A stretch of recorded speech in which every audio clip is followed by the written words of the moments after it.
Bonjour et re-bienvenue sur le podcast de Sur deux roues. Je suis très excité aujourd'hui parce que c'est le premier épisode d'une série de 3 à 4 épisodes sur le cyclisme professionnel féminin. C'est un sujet qui n'est pas beaucoup couvert dans les médias traditionnels et que j'avais le goût de traiter.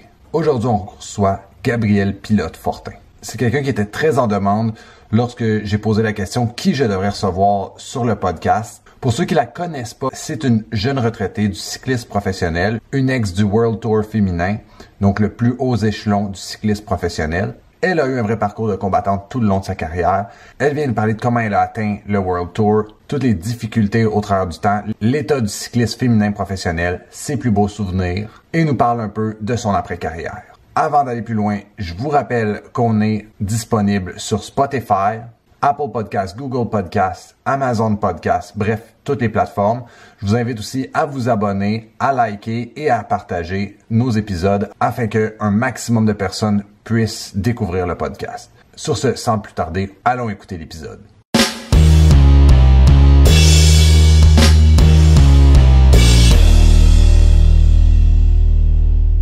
Tout d'abord, merci d'avoir accepté mon invitation. Mais ça fait plaisir. C'est vraiment drôle parce que, tu sais, à la fin de l'année passée, je te disais que je voulais avoir comme plus de diversité sur le podcast, inviter plus de femmes pour parler justement de leur parcours, puis ton nom est ressorti vraiment beaucoup. Je pense que tu as inspiré beaucoup de personnes au Québec. Après ça, quand j'ai commencé à faire de la recherche sur ton parcours, hein, tu sais, le fait que tu sois une sportive qui a en même temps continué ses études, qu'est-ce qui est comme 2 jobs à temps plein, là, on se le cachera pas. En plus, tu as été très vocal sur la condition féminine sur le World Tour. Tu as une après-carrière qui est florissante de ce que j'ai pu comprendre. Fait que je trouvais ça vraiment cool de t'avoir et de parler justement de ton parcours. Nice. Ah ouais, ben, c'est drôle parce que, tu sais, quand t'es comme dans ta bulle, genre dans tes choses, tu te rends pas compte que t'as vraiment comme un impact sur la vie des autres, genre. Fait à chaque fois que les gens me disent, ah ouais, t'es comme t'as une inspiration, on dirait que j'arrive pas à y croire, je suis comme, ben voyons. Ça... Ben, tu C'est sais, toujours bizarre d'entendre ça, tu sais. ouais. Je pense que dans le feu de l'action, tu te rends pas compte de la montagne que ça représente, mais les gens qui, Non, tu sais, non. comme qui regardent ton parcours en tant que tel doivent se dire comme yo, c'était toute une montagne à gravir. Tu sais, comme un coup que t'es comme dedans, t'étais comme ah, c'était pas si pire, mais tu sais, je pense que c'est quand même c'est beaucoup de travail qui a été mis, j'ai l'impression, quand je regarde le parcours. Ouais, ouais, vraiment. Ben, peut-être qu'on peut ça commencer par de où tu viens puis comment t'as eu la passion pour le cyclisme. OK, ben, moi, je viens de Saint-Augustin-de-Desmaures. C'est comme, c'est une ville juste à l'extérieur de Québec. Et puis mes parents, ils ont déménagé à Neuville, dans la région de Portneuf, quand on était arrivé en 6e année. Fait que j'ai toujours grandi un peu tu sais, comme dans les alentours de Québec.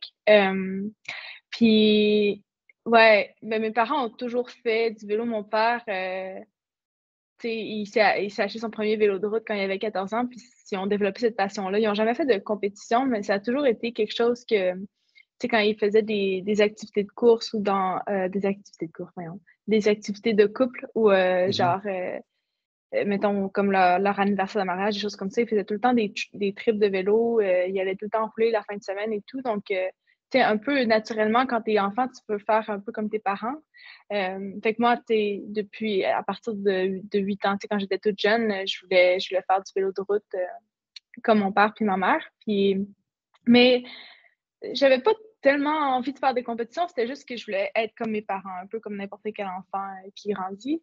Euh, Puis ouais, en même temps, pendant l'hiver, moi, je faisais beaucoup de planche à neige, puis j'étais beaucoup plus comme, tu sais, passionnée par le monde du snow que le monde du vélo, mais il est venu un moment, genre, tu sais, comme dans ma préadolescence, où j'écoutais le Tour de France avec mon père, puis je voyais toutes les images, tu sais, comme des coureurs qui montaient l'école, qui étaient dans les Alpes et tout, puis j'avais cette passion-là pour les montagnes, puis j'avais vraiment envie ben justement, de passer ma vie aussi à être dans cet univers-là, à être dans cet environnement-là. Puis c'est vraiment là que j'ai comme ma passion pour le vélo a vraiment décliqué. Tu sais, j'avais vraiment envie de devenir comme Michael Rasmussen, puis genre, tu sais, grimper des grands cols, puis passer toute ma journée dans les montagnes, c'est comme libre et tout. Donc, c'est vraiment comme ça que la passion s'est développée. Puis, ben, mes parents, ils nous ont inscrits. J'ai une sœur jumelle qui faisait du vélo aussi avant. Ils nous ont inscrits dans un club de vélo pour les jeunes parce qu'en fait, il y avait peur qu'on perde la passion si on faisait juste du vélo avec eux. Tu sais, ils voulaient que ça soit quelque chose de social aussi. Puis c'est là que j'ai commencé à faire de la compétition, puis j'ai jamais vraiment arrêté. Ouais, c'est vraiment comme ça que ça a commencé. Très nice. Puis, dans le fond, j'imagine de fil en aiguille, tu as fait partie d'équipe, puis là, un moment donné, tu es devenue assez bonne pour t'expatrier vers l'Europe, qui est comme un passage obligé pour tout le monde qui veut être sérieux en cyclisme. Ouais, ben dans le fond, quand j'étais en junior, première année, non, junior, deuxième année, je m'étais vraiment entraînée cet hiver-là, puis cet été-là. Puis on est allé faire les championnats canadiens avec mes parents. Puis c'était ça avec mes parents? Non, c'était avec l'équipe du Québec. Je me rappelle, je m'étais vraiment entraînée. J'avais été sélectionnée par l'équipe du Québec pour aller faire les championnats canadiens. Puis l'équipe nationale, ils repêchaient comme un groupe d'athlètes pour faire un camp d'entraînement pré-championnat du monde. Puis j'avais tellement été agressive, j'avais tellement envie de gagner les championnats canadiens ces années-là que j'avais été vraiment agressive pendant la course. Au final, j'ai pas gagné parce que j'ai tout brûlé mes cartouches avant la fin de la course. Là. Mais je pense que j'étais arrivée genre quatrième, quelque chose du genre, mais j'ai été sélectionnée. Je me rappelle, on est allé manger au restaurant, toute l'équipe du Québec, comme avant la course sur route, puis l'entraîneur de l'équipe du Québec, c'était Pascal Choquette, puis il nous avait dit ah ouais, by the way, ceux qui font bien à la course demain, vous rentrez pas chez vous. Puis tu sais, nous, on pensait tous qu'il nous niaisait, on pensait qu'il était pas sérieux, mais il disait non, l'équipe nationale va sélectionner les coureurs qui ont le mieux fait, puis vous allez encore en entraînement directement, vous rentrez pas chez vous. Puis nous, on le croyait pas vraiment, mais finalement, comme après la course, ben, dans le fond, c'était vrai, c'est comme après la course, on s'est comme ceux qui étaient sélectionnés par l'équipe nationale, on s'est tous comme fait embarquer dans un bus avec l'équipe nationale, puis nous envoyer genre dans un camp au fin fond de nulle part, au milieu d'une forêt, puis on a fait genre beaucoup d'entraînement. Puis au terme de ça, dans le fond, ceux qui ont performé le mieux pendant le camp d'entraînement, puis pendant comme certaines autres courses qu'on a fait avec l'équipe nationale, on s'est fait sélectionner pour les championnats du monde. On est passé pendant un mois en Belgique à faire des courses et tout, à faire des kermesses pour préparer les championnats du monde. Puis c'est vraiment comme à ce moment-là que je me suis rendu compte que le cyclisme en Europe, ça n'avait aucun rapport avec le cyclisme en Amérique du Nord. Puis c'est vraiment devenu comme mon objectif numéro un. J'étais comme, OK, là, c'est vraiment ça que je veux faire. C'est vraiment quand je suis arrivée en Belgique que je me suis rendu compte que ouais, c'était vraiment comme je voulais vraiment être professionnelle en Europe. Ça m'intéressait pas trop d'être professionnelle aux États-Unis parce qu'à ce moment-là, comme ça remonte quand même à longtemps, à ce moment-là, la scène américaine était encore vraiment bien développée. Puis il y avait beaucoup de compétition, puis il y avait beaucoup de coureurs qui couraient presque uniquement aux États-Unis, tu sais. Mais moi, c'était vraiment comme je veux aller en Europe. Puis l'année d'après, dans le fond, je me suis fait repêcher par ben, ça s'appelait Futuroscope avant. Là. Maintenant, c'est ce qui est reconnu comme FDJ, mais c'était la même équipe. Puis c'est vraiment là que j'ai commencé ma carrière en Europe. Très cool. Puis, dans le fond, ça, c'était en 2014, c'est ça? Non, les championnats du monde, c'était en 2011. OK. Mais dans le fond, si j'ai bien compris, est-ce que tu es parti, parce que je lisais divers bio en ligne, est-ce que tu es parti à temps plein en 2014 en Europe? Ouais, Ouais. c'est ça avec Futuroscope, ouais. OK. Puis tu avais quel âge à ce moment-là? J'avais 19 ans, j'ai eu 20 ans cette année-là, ouais. OK. C'est quand même fou, là, tu sais, comme c'est jeune pour s'expatrier puis aller seul dans un pays, une nouvelle culture, puis... Ben, tu sais, juste entre, comme mettons, 2011 à 2014, j'ai commencé à faire des courses avec une équipe qui s'appelait Kenda, puis c'était aux États-Unis. J'ai passé comme ces années-là, genre à voyager entre les États-Unis, le Québec, puis je faisais beaucoup de projets avec l'équipe nationale aussi, fait que je faisais des voyages, fait que je me suis comme habituée tranquillement à partir comme 2 semaines, 3 semaines, un mois. Mais ouais, ça a été vraiment dépistant en fait, parce que du jour au lendemain, je suis partie de chez nous, je suis déménagée encore au fin fond de nulle part en France. C'était vraiment au fin fond de nulle part. On n'avait pas de voiture, on était dans un petit appartement, puis il fallait comme marcher 2 kilomètres dans la forêt pour aller à l'épicerie. C'est même pas des jokes, genre, c'était vraiment comme ça. Puis c'est sûr que les premiers mois, j'étais vraiment déstabilisée. J'étais comme, oh my God, tu te fais taper sur le coco, genre à chaque fois que tu arrives à une course, ça va pas super bien parce que le niveau était vraiment, vraiment plus élevé que ce que je connaissais. C'était dans les meilleures années de Marianne Vos, etc. Comme quand Rabobank était encore vraiment fort. Donc, ça allait vite. Puis, j'étais pas vraiment habituée à ça. Fait que, comme tous ces changements-là ont vraiment comme. Ouais, je pense que j'ai vieilli, j'ai grandi rapidement cette année-là. Ouais, le learning curve a dû être vraiment Ouais, très raide. un bon. Ouais, c'est ça, ça a été raide. Puis, dans le fond, Ouais. outre la vitesse, y avait-tu des choses qui étaient comme marquantes en termes de différence entre l'Amérique du Nord, qu'est-ce que tu avais connu chez Kenda, puis qu'est-ce que tu as connu à ton équipe professionnelle en Europe? Ben, je dirais que c'est surtout comme la différence de mentalité. Comme aux États-Unis, les gens sont généralement plus, moi, je voudrais pas dire respectueux, mais c'est un petit peu plus, moins old school, tu sais.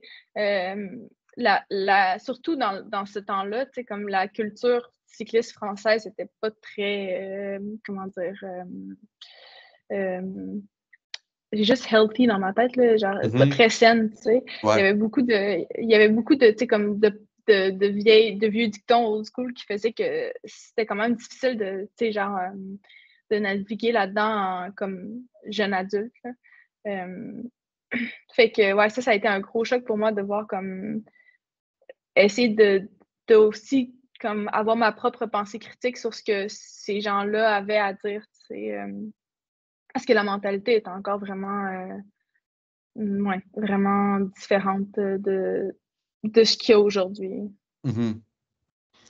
Ouais, non, c'est sûr que c'est un clash culturel, je dirais. Puis c'est quelque chose qu'on Mhm. entend beaucoup. Tu sais, j'ai pas beaucoup d'entrevues avec des femmes qui ont fait le World Tour, mais j'ai eu la chance de parler à quelques gars qui se sont expatriés dans le passé. Puis justement, c'est ça qu'ils disaient, tu sais, la culture, les méthodes d'entraînement, etc., qui sont extrêmement différentes puis un peu choquantes au début. Mhm. Fait que ça, tu sais, j'ai parlé en intro un peu de ton parcours de combattante. Tu sais, je dirais, t'as vraiment, tu sais, tu l'as pas eu facile, tu sais, tu t'es expatrié jeune. Mhm. L'autre affaire qui m'a un peu marqué en lisant ta bio, tu sais, c'est le gros crash que tu as eu, tu sais, parce que je pense que pour la plupart des gens, ça aurait été comme un traumatisme incroyable juste de crasher, mais en plus, tu sais, de crasher loin de tes proches, tu sais, comme dans un Ouais. autre pays, j'imagine, ça doit être un peu terrifiant. Je sais pas si tu veux nous parler de cet épisode-là. Ouais, je pense que tu parles de la chute en 2017. Ouais. Ouais, ouais, c'est drôle parce qu'en fait, j'ai eu vraiment beaucoup de... J'ai pas chuté énormément dans ma carrière, mais j'ai eu beaucoup de gros accidents, tu sais. Je veux Mhm. dire. Mais cette fois-là, c'était vraiment la plus grosse fois en course. En gros, ce qui est arrivé, c'est qu'on est parti au début de la course. Puis à ce moment-là, dans ma carrière, je me voyais plus comme une coureuse de montagne, tu sais, de grimpeuse, mais Mhm. je me faisais envoyer à n'importe quelle course. Tu sais, comme quand tu es jeune puis que tu es domestique, tu fais ce que ton équipe t'envoie faire. Puis ça a donné que cette fois-là, je faisais à travers la Flandre. Ça avait un autre nom, mais c'était sensiblement le même parcours. Là, fait que beaucoup de pavés, beaucoup de monde, des choses comme ça. Puis j'avais vraiment peur sur les pavés à ce moment-là. Mais cette course-là, je me rappelle que je m'étais dit avant la course, non, là aujourd'hui, tu fais ton job, tu places Ashley en bas de la bosse, blablabla. En tout cas, fait que j'étais vraiment comme dans un mindset de guerrière, de pas avoir peur. La course part, première section pavée, j'étais devant le peloton, je me rappelle. Puis là, je me suis réveillée à l'hôpital. C'est vraiment OK. comme ça qui est arrivé, genre. Puis je me suis réveillée à l'hôpital, il y avait le manager de l'équipe qui, lui, était en Suisse, qui arrivait cette journée-là, tu sais, comme lui, il est juste comme partie directement comme de l'aéroport à l'hôpital. Puis je me rappelle que la première chose que je me suis dit quand j'étais dans la ligne d'hôpital, c'est comme « Oh my God, j'ai perdu mes dents. » Tu sais, comme je sentais plus mon visage, fait que j'avais l'impression que mes dents étaient disparues, tu sais, mais comme j'étais comme tellement sonnée que lui, il me disait « Mais non, tout va bien et tout. » Mais au final, ce qui est arrivé, c'est que je me suis fracturée, tu sais, comme tout le sinus, l'os du visage et tout. Puis je te dirais que les premières journées, j'étais vraiment dans les vapes, tu sais, comme j'ai signé, tu sais, il a fallu que j'aie une reconstruction faciale, dans le fond, parce que ça l'avait atteint aussi comme les os proches de mon nerf et tout. Fait que j'avais absolument besoin d'une chirurgie, mais je me rappelle avoir signé les papiers, j'étais pas toute là, tu sais. Ouais. J'étais consentante, mais pas consentante dans le sens que, tu sais, comme... Puis ça s'est passé super vite. J'ai resté quand même longtemps à l'hôpital. Puis après, ben, je pouvais pas retourner chez moi au Canada. Il fallait que je rentre. À ce moment-là, j'habitais à Gérone. C'est un de mes amis qui est allé me chercher à l'aéroport et tout. Puis en fait, les assurances ont fait que ma mère, elle a pu venir me rejoindre à Gérone pour comme le temps que j'avais besoin d'aide là, parce que j'étais incapable de. J'ai eu une énorme commotion cérébrale là, pendant 6 mois. Pendant au moins 3 mois, il a fallu que je reste comme dans le noir et tout. Fait que à chaque fois que je sortais de chez moi, je me perdais. Comme je tournais le coin de la rue puis je savais plus où j'étais. J'étais pas capable de me tenir droite. À chaque fois que je tournais ma tête, c'est comme si tu sais, quand tu bois beaucoup trop d'alcool puis que ta tête, elle tourne. C'était tout le temps comme ça, mais genre, j'avais des épisodes comme ça à toutes les 30 minutes, tu sais, comme pendant au moins 2 mois. Fait que ça a été, ouais, ça a été vraiment une drôle de période parce que j'étais un peu comme, j'étais dans le noir, mais j'étais vraiment pas toute là dans ma tête non plus, tu sais, j'étais juste comme en mode survie. Puis, à un moment donné, ben, j'ai refait ma première course, ça s'est vraiment pas bien passé. J'ai juste pris le départ, j'ai arrêté sur le côté parce que tous les mouvements, les gens qui bougeaient autour de moi, c'était comme trop de stimulation en même temps.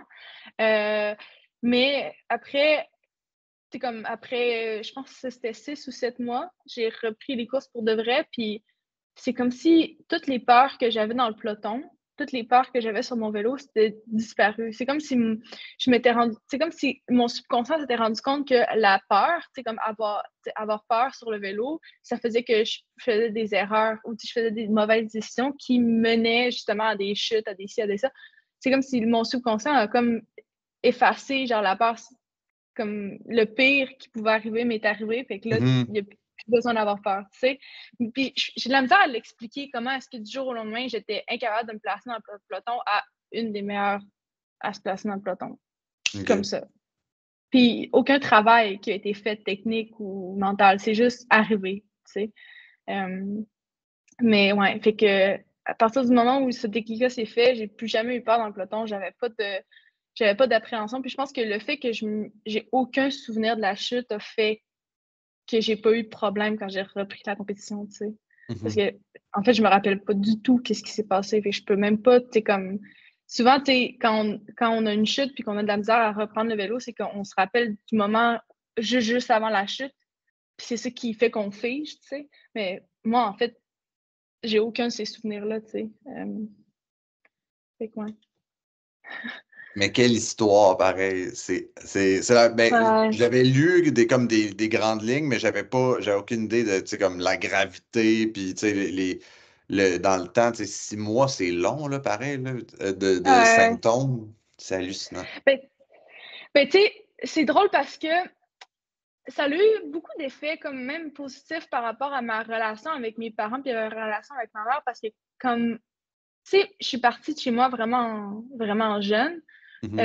Puis c'est sûr que les premières années, tu sais, j'ai toujours eu un bon salaire, comme en parlant là, du cyclisme féminin, je veux dire, maintenant, ça l'a vraiment explosé, mais dans le temps,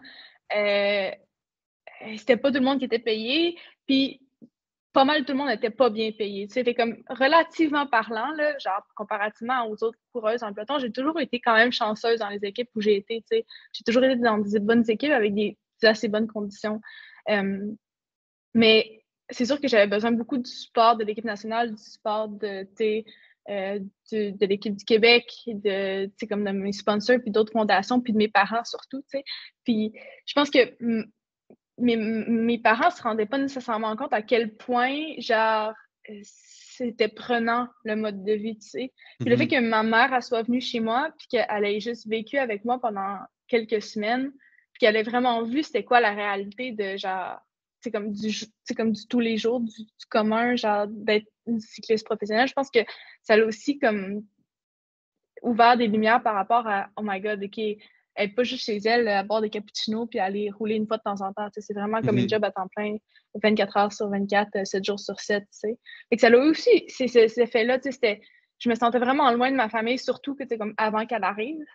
Puis je me suis rendu compte aussi que on n'est pas imbattable, comme on n'est pas.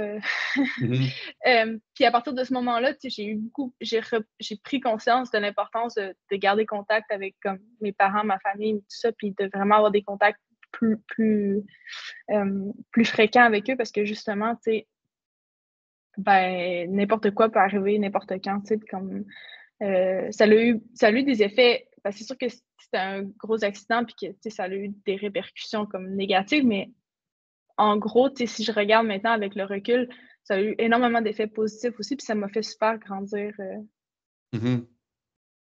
Ah, c'est fou. Puis, t'es comme l'invité parfaite de podcast parce que tu fais des segways vers mes prochaines questions. Je pense sans t'en rendre compte.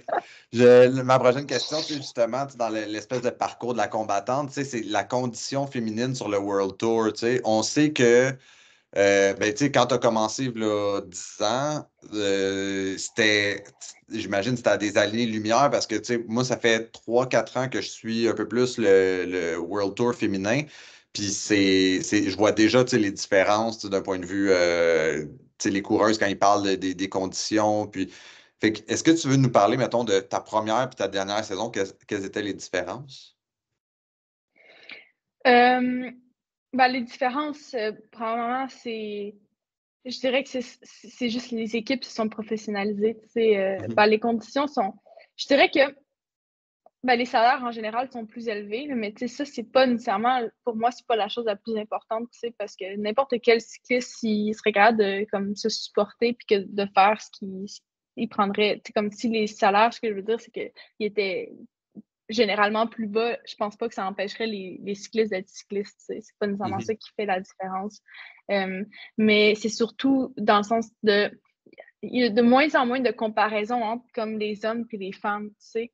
On a comme, je pense que la plus grosse différence, c'est que maintenant, on est reconnu comme égaux, tu sais, on est des athlètes à part entière. Parce qu'avant, puis même, c'est drôle que tu me dises ça parce que j'ai commencé dans une équipe française, puis j'ai terminé dans une équipe française, puis comme il y a encore des choses qui me dérangeaient chez Cofidis, dans le sens que si on parlait avec le staff chez les hommes, par exemple, ben les mécanos, des fois, ils passaient des hommes à venir avec les femmes, mais comme quand ils nous parlaient, ils disaient des choses dans le genre ah ouais, mais moi, quand je travaille avec les pros, en parlant des hommes, c'est comme s'ils étaient avec nous autres, ils n'étaient pas pros. Ça, ce genre de mentalité-là, ça existe encore dans le vélo, mais c'est de moins en moins présent. Puis c'est de moins en moins présent dans le sens que ça nous atteint de moins en moins. Avant, c'était la mentalité, mais c'était aussi comme ce qui était représenté comme dans les actions ou dans les décisions qui étaient prises comme au niveau de management. Maintenant, la majorité des équipes sont comme surtout les équipes qui ont été créées parce qu'ils voulaient avoir une équipe femme, pas juste parce que genre les sponsors leur imposaient. Ben, les athlètes sont vus comme des athlètes à part entière professionnels. Puis je pense que le fait qu'il y a de plus en plus d'équipes qui traitent leurs coureurs de cette façon-là, ben, le plus en plus que les coureuses ont un comportement ou un mode de vie professionnel qui fait que ben, le niveau augmente. T'sais, comme avant, mettons, tu avais une ou deux équipes qui étaient professionnelles, fait que les autres, comme ben, les coureuses, il y en avait qui pouvaient faire ça à temps plein, mais il y en avait d'autres qui ne pouvaient pas nécessairement se concentrer à temps plein, il n'y avait pas nécessairement les mêmes ressources. Fait que là, comme la progression est de plus en plus lente. Mais maintenant, il y a tellement plus d'équipes qui ont plus de ressources que ben, les filles arrivent à se développer elles aussi. Je pense que c'est pour ça que c'est comme si le cyclisme féminin est accéléré, mais c'est juste que tu mets un petit peu de ressources, puis ça n'en prend pas beaucoup pour faire exploser le truc, tu sais. Ouais. Non, c'est vraiment intéressant. Puis, je pense que c'est aussi, probablement un des sports qui est le plus en vie, tu sais, d'un point de vue féminin, là, parce que tu as le basket féminin, le golf féminin, le hockey féminin commence au Québec, mais tu sais, le cyclisme, je pense que c'est un des beaux sports qui est féminin qui est en vie présentement. Puis, Mhm. est-ce que tu sentais, tu sais, parce que toi, je pense que ton conjoint, en fait, je le sais, mais le podcast est à propos de toi, fait que je le nommerai pas, mais tu sais, ton conjoint, lui, est aussi un cycliste professionnel. Est-ce que tu vois une différence, tu sais, de regard dans le peloton, dans l'industrie, justement, parce que, tu sais, c'est pas quelque chose qu'on voit, tu sais, dans d'autres domaines où est-ce que, mettons, un couple d'athlètes professionnels dans le même sport? Je sais pas si ça fait du sens, ma question. Ouais, ben, ça nous arrive des fois de se faire poser cette question-là, comme en entrevue et tout. C'est sûr que. Mais je pense que.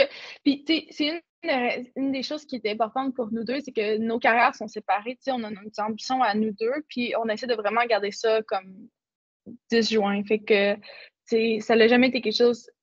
Peut-être que j'aurais pu profiter un petit peu plus comme de son nom, tu sais, comme pour me faire avancer dans des choses, mais nous, on a décidé genre de garder ça séparé juste Mhm. parce que ça nous intéresse pas. On va avoir notre nom à nous propres, tu sais, mais je pense qu'en général, les couples, il y en a plus qu'un, là, des couples de coureurs professionnels ensemble.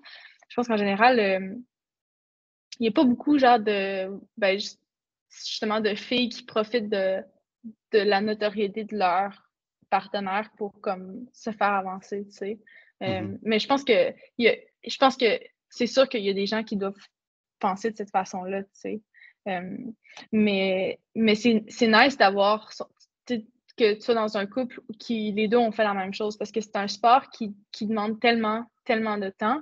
Pas juste comme de l'entraînement puis de la vie du quotidien puis de tous les jours, mais on est tout le temps parti. Tu sais, je pense que euh, moi, je connais bien mes jours parce qu'avec ma résidence, il faut que je calcule où est-ce que je suis quand. Puis je suis à peu près 230 jours par année partie de chez moi, tu sais, à Mhm. l'hôtel.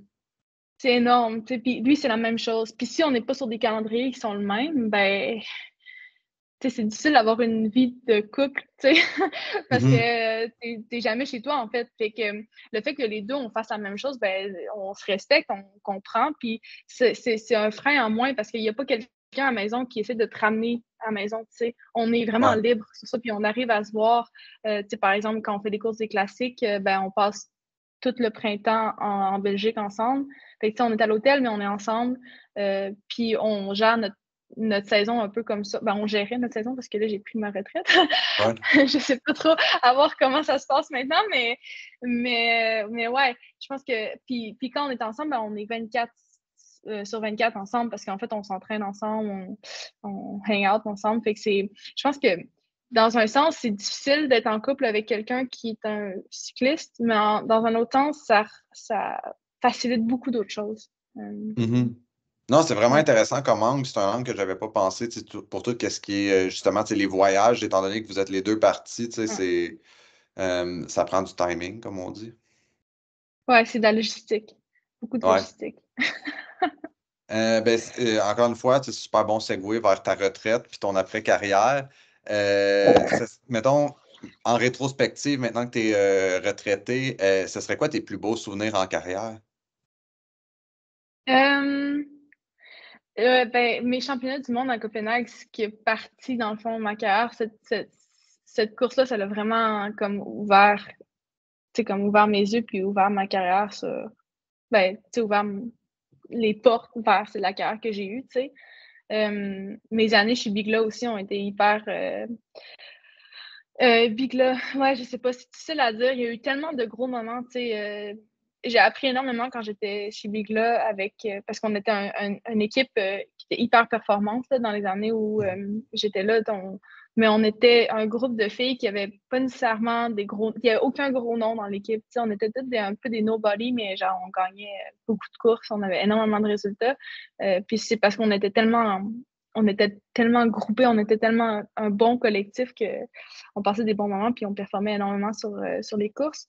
C'était un petit peu la même chose quand je suis arrivée chez WNT la deuxième année.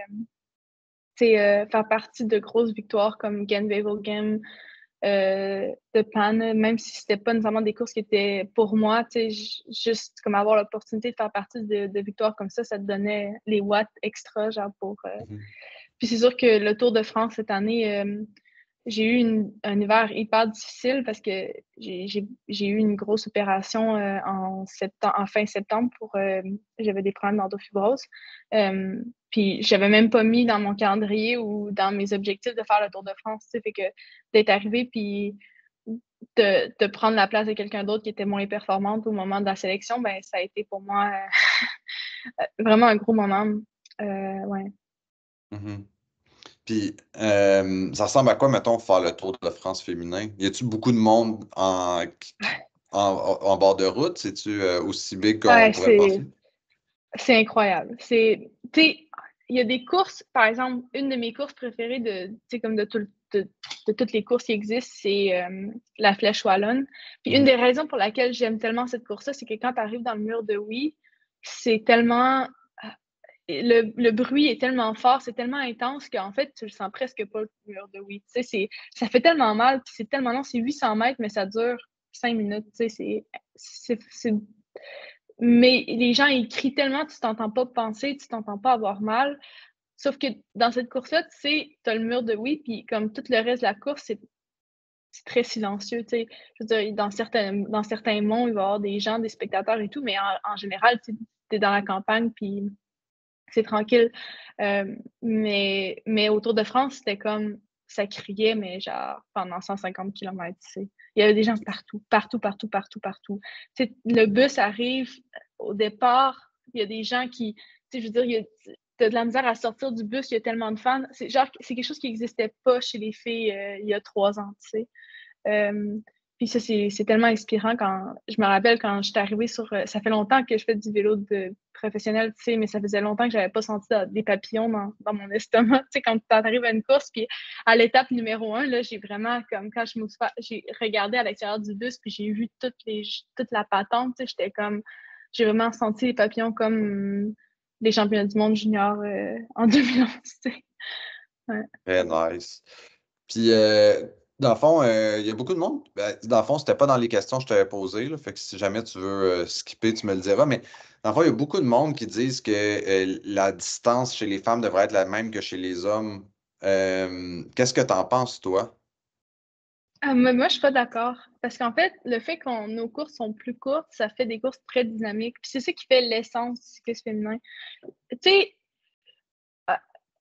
c'est pas, tu sais, par exemple, le modèle d'affaires du cyclisme en général est pourri. Tu sais, c'est pour ça qu'il y a énormément d'équipes qui ferment, il y a des sponsors qui partent. Puis ça a été, tu sais, le chemin a été tracé par le cyclisme masculin, c'est comme à toute évidence. Mais il y a certaines choses il y a certaines choses qui ont besoin d'être comme les mêmes, par exemple le respect des salaires, whatever. Mais il y a des choses qui font que le cyclisme féminin est différent que selon moi, on ne devrait pas changer. T'sais. Puis la formule de course qu'on a, c'est hyper vibrant. Il y a de l'action dès le départ jusqu'à la fin. En général, c'est difficile d'avoir comme comme à la télé, là, avoir comme une diffusion comme complète de la course. Mais l'avantage de ça, c'est que nos courses sont plus courtes, fait que tu vois une plus grosse portion de la course, puis comme ça passe sur le gun chez nous, ben, ça fait que la portion de la course qui est à la télé, souvent, c'est hyper explosif. Tu n'auras jamais une étape qui dure 6 heures ou le 3/4 de l'étape, c'est juste Ouais. tu vois les mecs se faire chier, genre avec des beaux paysages, puis ils font juste parler comme des recettes puis du vin parce qu'il n'y a rien à dire sur la course. Ça arrivera jamais chez les femmes. Puis je pense que pourquoi est-ce qu'on irait vers là? Je veux dire, c'est que ces étapes-là sont intéressantes juste pour le sprint. Ben, on a des étapes de sprint nous aussi, mais souvent dans les étapes de sprint, même si on le voyait sur le Tour de France cette année, on ne savait pas si ça allait être un sprint ou ça allait pas être un sprint parce qu'il y a eu des. Il y a plus de péripéties dans une course de femmes, puis je pense que c'est quelque chose qu'on devrait juste garder parce que c'est ça qui fait la beauté aussi de notre sport. On a notre identité, fait que pourquoi la changer? Ben, moi, je suis 100% d'accord avec toi, là. En fait, je pensais pas donner mon avis là-dessus, mais je trouve que c'est tellement plus dynamique, en effet. Puis, tu sais, L'année passée, je regardais le Tour de France, puis à un moment donné, je l'écoutais à la télé française, puis il parlait d'une place où ils faisaient du vin ancestral, puis là, j'étais comme... Ils ont fait un segment de 25 minutes sur le vin ancestral avec le vigneron, puis là, j'étais comme, yo, je ne comprends pas pourquoi on écoute ce segment-là alors qu'il pourrait avoir de l'action. Tu sais, jamais dans une game de hockey, ils vont parler genre, je sais pas, tu sais, tu sais, ils vont faire un segment de 20 La minutes, bière tu sais, artisanale de moi, non, non, c'est ça. exact. C'est Fait que, tu sais, non. je trouvais que ça faisait aucun sens. Non. Puis justement, j'avais pogné quelques courses féminines, puis je trouvais que c'était vraiment tout le long, gaz au bout, tu sais, c'était vraiment dynamique. Fait que non, je suis 100% d'accord Mm. avec toi. Mais tu sais, on le voit aussi chez les hommes, les courses d'hommes qui sont plus courtes. Tu sais, ils en font, là, ils en amènent de plus en plus. Mhm. Les étapes tu sais, plus courtes chez les hommes sont tellement existantes. Les Ouais. meilleures étapes du Tour de France des 5 dernières années, c'était les étapes les plus courtes. Fait que même chez les hommes, c'est le même scénario. Tu sais, je pense qu'une étape qui est trop longue, tu peux pas courir à bloc pendant 6 heures. Ça se fait pas. Tu sais, Mhm. je veux dire, peut-être que dans les années genre 2010 ou whatever, tu sais, quand il y avait toutes les affaires, les hommes avaient, tu sais, ils utilisaient des Ouais. vitamines qu'on n'utilise pas, genre. Mais tu sais, c'est pas. Je veux dire, si tu veux avoir. Il faut que tu fasses le choix. Si tu veux avoir un bon show, Mhm. ben, il faut que tu raccourcisses ces étapes parce que, tu sais, comme humainement, puis comme sainement, c'est juste pas quelque chose qui arrive. Sinon, c'est juste une game d'endurance. Puis une game Ouais. d'endurance, ben, il n'y a pas grand-chose qui se passe, tu sais. J'ai l'impression que des fois, tu sais, mettons, étant donné que c'est tellement accessible, le cyclisme, tu sais, mettons, tu roules, puis tu peux, tu sais, des fois, tu croises des pros, tu sais, c'est les mêmes routes d'entraînement.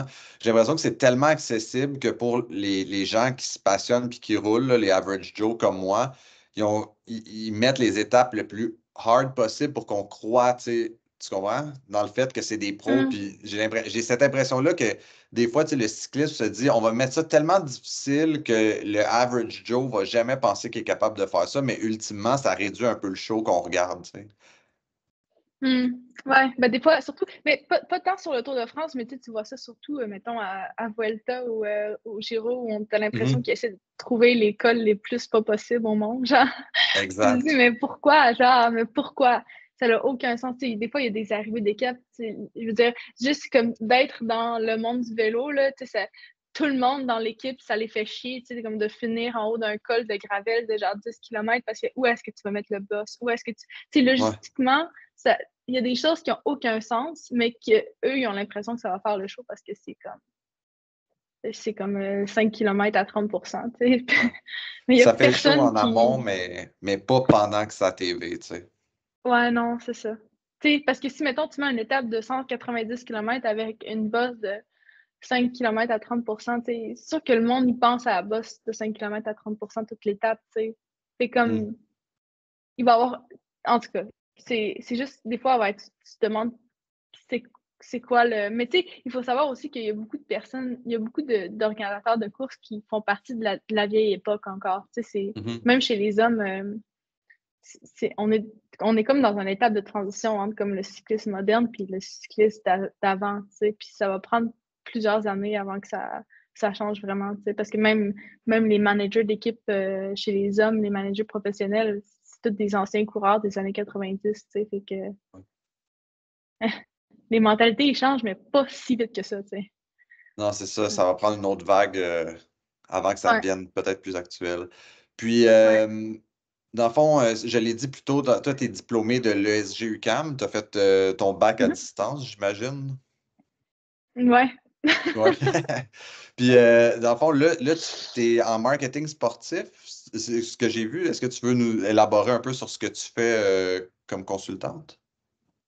Ouais, ben c'est pas nécessairement marketing sportif, là, mais c'est juste que c'est vrai que mon réseau, tu sais, mon network il est dans le sport puis dans le cyclisme principalement. Fait que c'est sûr que là où mes contacts sont, c'est là que je travaille. Mais tu sais, c'est pas quelque chose que je me dis, ah, je me concentre vraiment juste là-dessus. Tu sais, je suis quelqu'un qui est naturellement très, très curieuse. Fait comme n'importe quel type de business m'intéresserait, tu sais, dans n'importe quelle industrie. Euh, mais ouais, j'ai gradué en 2020, 2021, je me rappelle plus trop, une des deux années. Mais pendant, c'est comme pendant que je faisais mes études, dans le fond, je travaillais aussi, j'avais commencé mon entreprise avant même d'avoir gradué parce que je faisais comme tous mes travaux de session ou quoi que ce soit, je les faisais, au lieu de prendre des entreprises comme fictives ou prendre des vraies entreprises, mais de créer un cas fictif par rapport à comme une entreprise qui existe, je prenais des entreprises, des PME ou des entreprises comme dans mon entourage qui existaient, qui avaient des vraies problématiques, puis je me testais sur le terrain. Ça l'apportait comme beaucoup plus c'était un plus gros challenge parce que souvent, des problèmes de marketing dans une entreprise, c'est pas juste des problèmes de marketing, là, c'est comme vraiment plus global. Mais mon bac, c'est un bac en administration des affaires, c'est pas juste un bac en marketing. Fait que, j'ai quand même des outils pour voir comme une entreprise dans son état global, pas juste du point de vue, comme marketing. Fait que ça m'a de faire cette stratégie-là, de justement comme de toujours travailler avec des vraies entreprises, puis de faire mon portfolio à petit comme ça a non seulement comme grandi mon portfolio, mais ça m'a aussi donné l'expérience que j'aurais pas pu avoir à juste être cycliste, tu sais. Parce que j'ai toujours eu envie de travailler en marketing. C'est relativement vrai, mais j'ai toujours voulu avoir une carrière après le cyclisme. Puis je savais que travailler en marketing, c'est aussi une carrière dans le sens qu'il faut vraiment que tu fasses ton nom, que tu fasses tes preuves, tu sais, comme pour avoir comme une bonne position puis avoir un travail qui est le fun, tu sais, de pas juste comme être un pion dans une boîte de marketing X, tu sais. Puis bon, sachant que j'avais commencé à travailler à partir de 30 ans, si tu es au bas de l'échelle à 30 ans, avant que tu arrives à un poste qui est le fun, ça va prendre du temps. Fait que, c'était vraiment mon objectif de créer ma carrière pendant ma carrière. Ouais. C'est bien expliqué. Puis là, dans le fond, tu travailles principalement, ça, tu disais, pour des équipes sportives, mais aussi tu as d'autres clients. En ce moment, je suis freelance. En ce moment, j'ai mon entreprise. Là, j'ai fait pendant que je courais, je faisais surtout de la gestion de communauté sur les réseaux sociaux parce que c'est relativement facile et ça prend pas énormément de temps. Fait que là, c'est vraiment comme c'est vraiment mon expertise. Tu sais, j'ai plusieurs comptes que je gère, autant des coureurs que des entreprises ou des équipes. Tu sais, j'ai comme plusieurs différents, toujours dans le monde du cyclisme, mais différents profils, puis aussi différents objectifs. Tu sais, il y en a que c'est vraiment, tu sais, un coureur, on s'entend, il veut pas vendre des produits, là, il veut juste comme communiquer avec ses fans. Mais une équipe sportive, c'est un peu différent. Tu as aussi des objectifs des sponsors. C'est le fun parce que ça amène beaucoup de variété, même si c'est la même industrie. Très cool. Puis là, dans le fond, mon dernier point, je voulais te parler. Dans le fond, là, tu t'es recyclé en trail running. C'est ça, j'ai vu sur ton Instagram. Ouais, ouais, ça c'est. Mais tu sais, parce que ma retraite, elle n'a pas été planifiée. Dans le sens que j'ai eu mon opération d'endofibrose en fin septembre l'année dernier. Puis ça m'a pris énormément de temps comme me remettre parce que mon opération a été quand même une grosse opération. Tu sais, j'ai à peu près 25 cm d'artère qui a été réparée. C'est vraiment beaucoup. Puis ça a pris beaucoup de temps à revenir à un bon niveau, tu sais. Puis j'ai fait beaucoup de sacrifices pour l'équipe l'an dernier qui n'ont pas été respectés dans le sens que je me suis fait promettre des choses même si je faisais les sacrifices X ou Y, Z. Je ne vais pas trop rentrer dans les détails, mais qui ne se sont pas nécessairement concrétisés. Puis j'avais vraiment plus envie, comme j'ai eu ce sens de comme désillusionnement-là qui a fait que j'avais plus vraiment envie genre de rester dans cet environnement-là. Puis en regardant les autres options que j'avais, comme il a fallu que je que je saute par-dessus certaines comme barrières que je m'étais mise ou certaines comme règles que je m'étais mise. Puis je me suis vraiment questionnée, est-ce que ça vaut la peine pour 2 ans de plus dans le World Tour, comme de passer par-dessus ça, Puis pour moi, ça valait pas vraiment la peine parce que je me suis rendu compte qu'en fait, j'ai commencé le vélo parce que j'avais envie de passer plus de temps dans le plein air, j'avais envie de passer plus de temps dans les montagnes, j'avais envie d'être c'est comme libre. Puis en fait, ça n'a pas rapport avec ça, le vélo sur la route, tu sais. C'est vraiment pas ça. Puis j'avais perdu ce sens-là, tu sais, comme d'être dans la nature, puis tu sais, comme d'explorer. Puis c'était devenu routinier, puis je me suis rendu compte que je faisais ça juste parce que je faisais ça, tu sais. Des fois, on reste dans le même, tu sais, comme dans le même train où on continue notre même parce que c'est devenu comme ce qu'on fait est devenu notre identité, tu sais. Puis on se pose pas vraiment la question, est-ce que ça nous fait encore plaisir? Est-ce qu'on est encore heureux à faire ça ou est-ce qu'on fait juste ça parce que c'est ce qu'on connaît puis c'est confortable, même si c'est inconfortable? Puis, ben, ma sœur jumelle, elle a arrêté le vélo, ça fait longtemps, mais elle fait du trail running. Puis ça m'a toujours vraiment intéressée, comme j'ai toujours été passionnée par ce qu'elle faisait, puis ça m'a vraiment inspirée. Puis j'avais envie aussi d'explorer. Tu sais, à chaque fois que j'avais des courses qui allaient pas bien, j'allais tout le temps hiker ou comme grimper des montagnes chez moi en dehors. Fait que quand j'ai pris la décision de pas signer un contrat, j'avais pas nécessairement envie de plus être un athlète.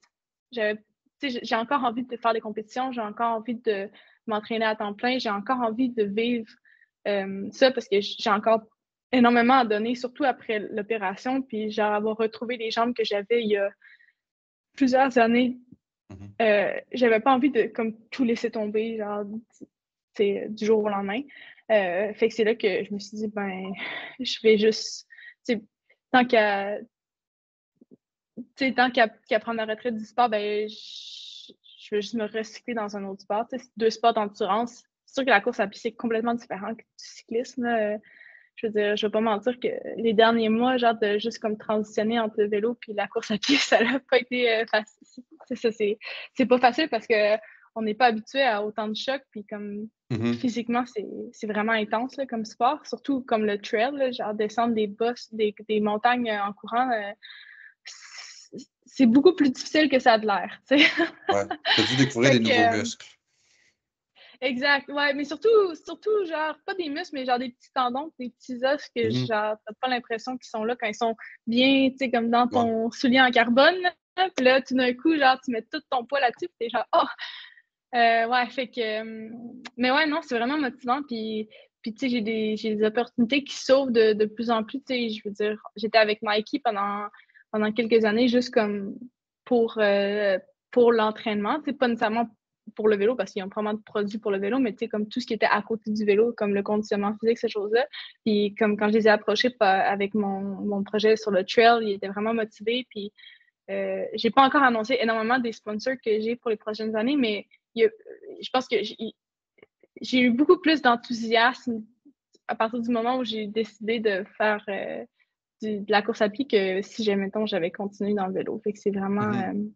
c'est une belle transition. C'est cool, c'est motivant, puis c'est le fun de se lancer dans le vide, puis de vraiment pas savoir comment ça va. J'ai aucune attente, dans le fond, je sais pas trop comment ça va se passer, mais mes premières courses sont à la fin mai, peut-être un petit peu avant. Peut-être en avril, je sais pas encore. Je peux pas annoncer trop vite, mais ouais, c'est que j'ai hâte. Ben non, mais on va te suivre là-dessus. Ça a l'air super beau. Puis en plus, tu sais, le Danemark, il manque pas de trail là-bas. Fait que j'imagine que tu as un beau terrain de jeu en arrière. Ben, ouais. Ben, en fait, tu sais, comme j'ai le Danemark puis j'ai Andorre, fait comme les deux endroits, c'est ouais. C'est parfait pour le trail running. Fantastique. Ben, je pense que ça fait pas mal le tour des questions que j'avais pour toi. Ben, je te remercie beaucoup de t'être prêté au jeu pour. C'est un gros 50 minutes de discussion qu'on a eu. C'est pas grave, ça fait plaisir. Puis, ben, je te souhaite vraiment une bonne chance dans la transition puis dans ton après-carrière. Puis, ben, au plaisir de se reparler si on a une opportunité. Merci beaucoup. Merci, à bientôt. Bye bye. Bye.